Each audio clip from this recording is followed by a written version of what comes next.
Hello there, and welcome to Ivycreates. Today we're going to be making a mermaid, kind of a mosaic.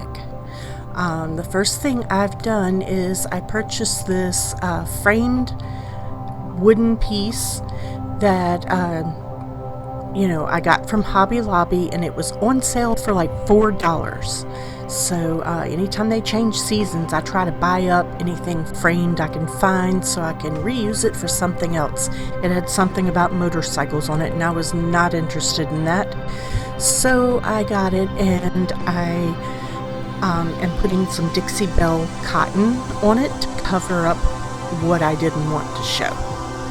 And so I end up doing a couple of coats of this Dixie Belle before I go on to do my next step. Thank you for being here. Thank you for watching. I really do appreciate it. I'm glad you're here, and I'm glad you could join me this evening. Okay, now you can see when you are using, when you're making a sunrise or sunset over water, or just even a picture over water, you want to make sure that you're using the whole picture in thirds. Now this is going to be a vertical painting, so in this case I put the sky as 2/3 large and the water as 1/3. So you can see, and that way, because you don't want it half and half, it just doesn't work like that. It's more aesthetically pleasing if you do it in the thirds. So I went with some watered down paint, and I just went back and forth, side to side on this board, so I could have the illusion of like the sky and the water, and the water lines and everything. So it was just watered down paint that I used, and I used the duck egg and another blue color that I had in Americana. And that's all you have to do. It doesn't have to be super duper fantastic. So now this part that we're working on is the mermaid. The mermaid I purchased was a cutout from the wood shop, and I like having the cutouts because you don't have to just do the craft on the cutout or with the cutout. You can actually use them as a pattern to trace them onto a canvas to paint something and use it again for something else.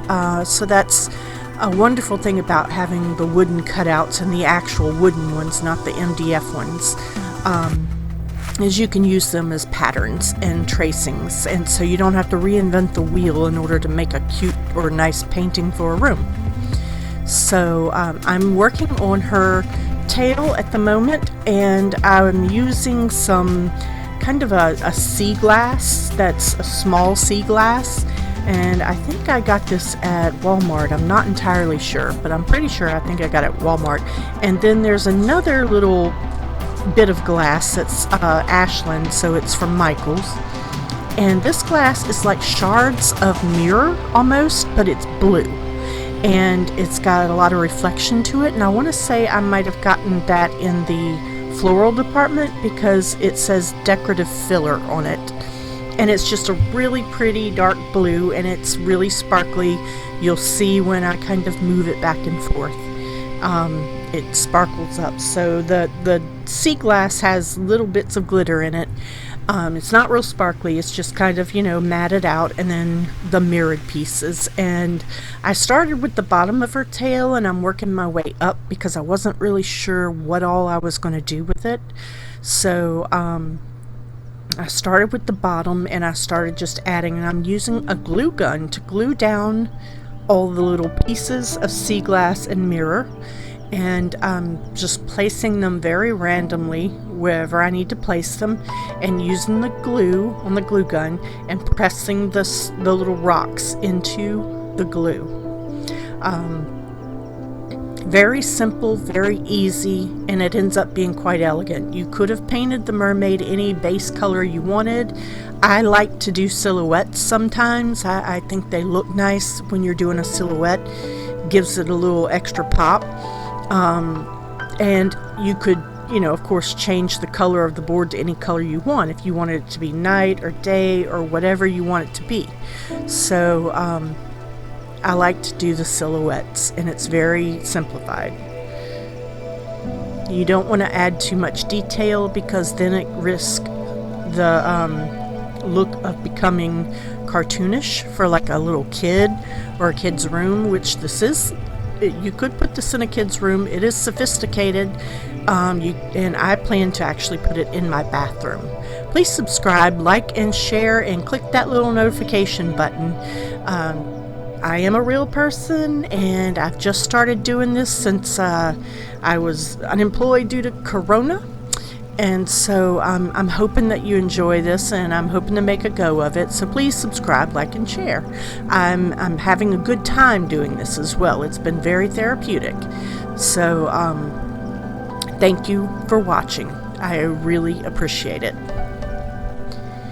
So now you can see that I'm filling in her tail more and more, and at this point I was trying to decide what else I wanted to do. I didn't realize how far that these rocks and stones would go, so I would do a section at a time just to make sure that it all I had enough material. And surprisingly, I had plenty of material. I have plenty left over. I may do something else because I also have a dolphin cut out and a couple of other things. But I like doing the mosaics, and I like doing that look. I even did a set of guitars for one of my nieces, and I used Mardi Gras doubloons, the metal ones, the older ones. And if you're not from around the South, you probably don't know what that is, but it's like like a coin. And so I found some old guitars, and I mosaiced the front of the old guitars with pennies and Mardi Gras doubloons and just all kinds of really cool things, and made art pieces for my niece's bedroom. And it came out really awesome. And on those mosaics, I actually did use grout on the ones on the guitar, and I used the E6000 to glue my pieces down. This is not so much, so I'm using a glue gun, and I think that's going to be absolutely plenty. And with the black background showing through, it's a nice finish, as you can see. I'm working now on the hair. I was playing around with it, and I'm like, well, I might as well do the hair. And then after all of that gets finished, I end up also doing her a bathing suit top. I don't know why, just did. But anyways, she came out really pretty, and I was really happy with her. And when I put her on her stand, this is what she looks like. And in order to get her on there, I didn't glue her down or anything, because I do like to change things out, and I may want to use her as a pattern in the future. So what I did was the same thing I did to my fleur-de-lis, my fleur-de-lis project I did on the other video, is I took some double-sided Velcro and Velcroed her to the board, so that anytime that I want to remove her and use her as a pattern for something, or in a different painting or something like that, to draw around her, I can just remove her from the board and then stick her right back on there. So just a little tip and trick that I like to use. And she came out very elegant, very pretty, and I really loved it. I think she's quite pretty. So she's going to be going in my bathroom. I hope you enjoyed this. I really do thank you for watching, and please subscribe and visit me on Facebook and visit my website and anything you want. So have a good day. Thank you.